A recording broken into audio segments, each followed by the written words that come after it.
Hey guys, this is Mark Roberts, and I wanted to walk you through the projections process that I used this year so you can have an idea of where these numbers came from as we try to improve the process. Um, I'm hoping that will kind of be of some benefit or help us out. All right, so what I wanted to do is just take an example of a player and walk you through what I did to get to his final projection and maybe some areas that we could look at as we try to improve it. So um, today I'm going to show you the process I went through for Al Horford. Um, so what my spreadsheet does is it pulls up some information about Al Horford. It starts with his basic stats. You can see here, oops, for the last 3 years. 3 years ago, he scored 17.4 points per game. Last year, he scored 15.2 points.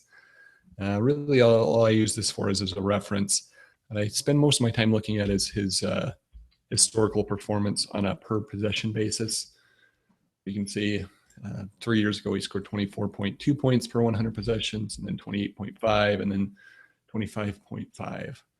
And what I'm ultimately going to do with that, let me scroll down here so you can see that, is I'm going to take an average of his past 3 seasons, and it's a little more than just a straight average. You can see up here the formula is a little bit more complex than that, but it's basically just taking a weighted average and trying to get a baseline for what type of production he'll have. And so, you can see that this seems about right.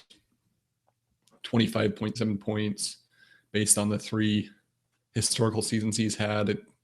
It would be his, if we kind of include this projection as his 4th season, it would be his 2nd highest of the past 4 seasons.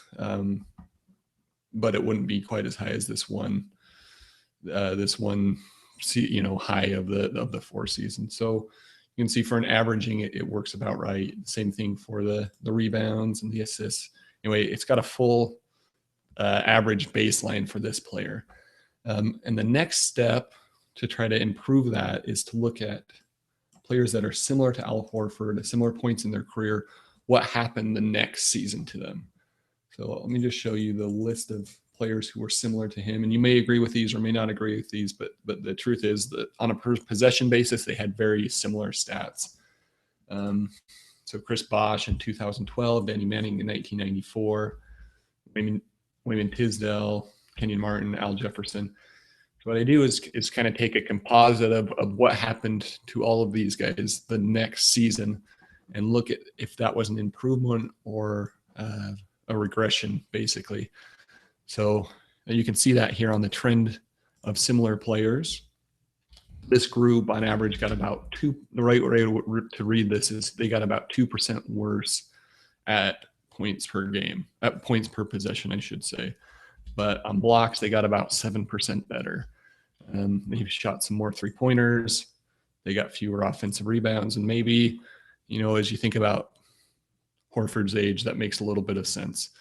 So what I do is I take that baseline average of his per possession stats and I add in that trend of those similar players.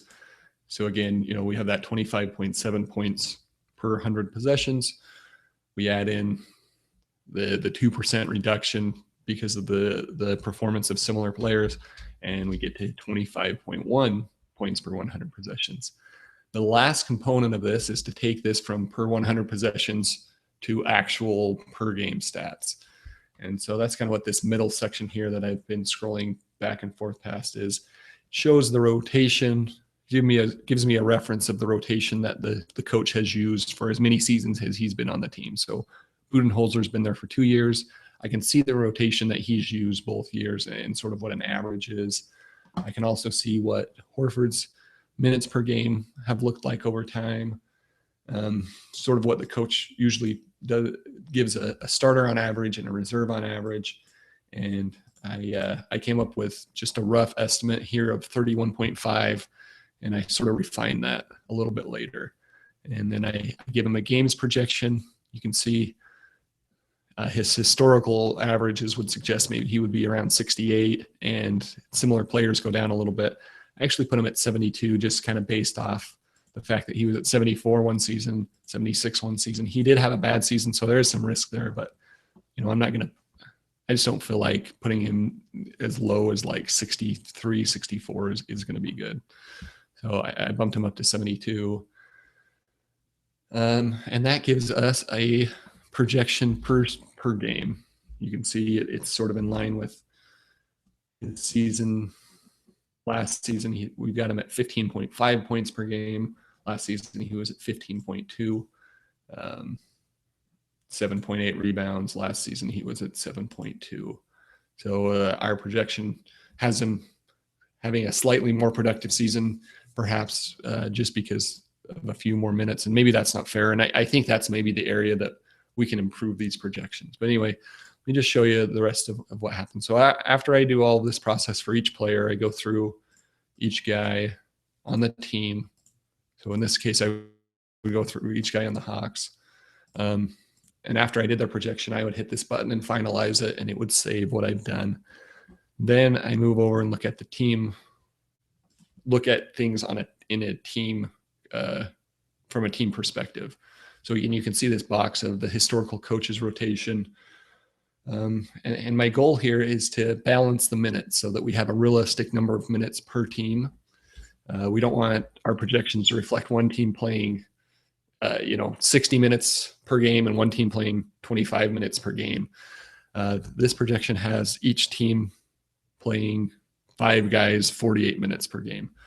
So again, I've got all of the games and minutes projections that I've done for each player here.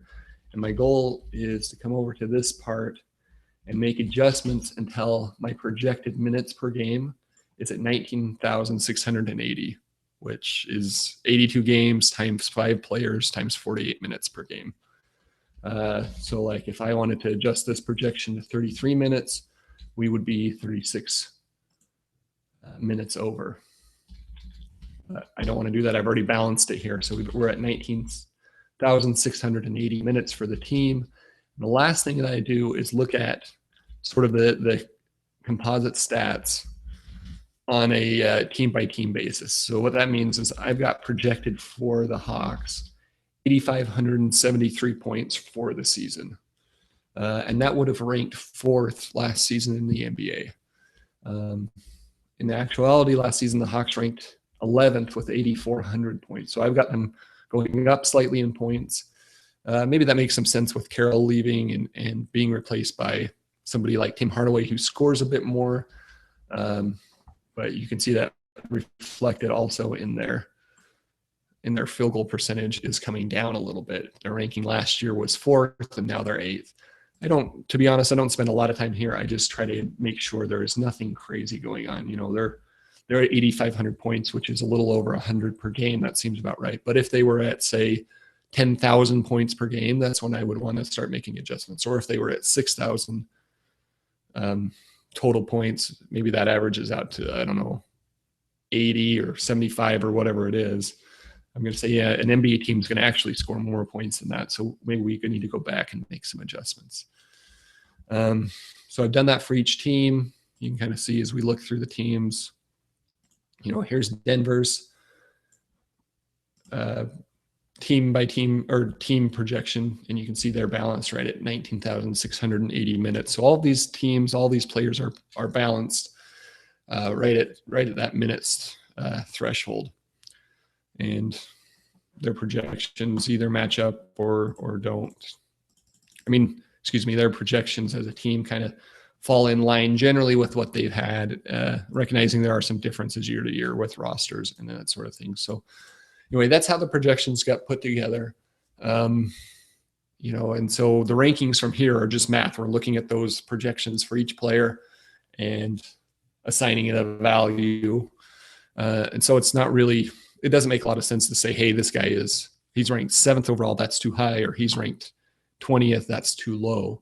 What we should do is go in and look at their projection and say, hey, this projection doesn't make sense. And in a lot of cases, it will probably just be because the minutes or the games projection that I have is not accurate. I tried to do as much research as I can and looked at coaches' rotation and looked at depth charts. But I'm sure that there was some player out there I put way too high in minutes and way too low. And so as we balance that will kind of adjust the per possession I mean, the per possession stats will stay the same. We'll adjust the per game stats as we adjust their playing time, and I think we can kind of get them into the right area as far as ranking that way. So anyway, hopefully this is helpful to kind of see where these numbers came from, and hopefully it gives us an idea of where we can make improvements going forward. If you have any questions, let me know. Hopefully we can make these the best projections we've had yet. Thanks, guys. Bye.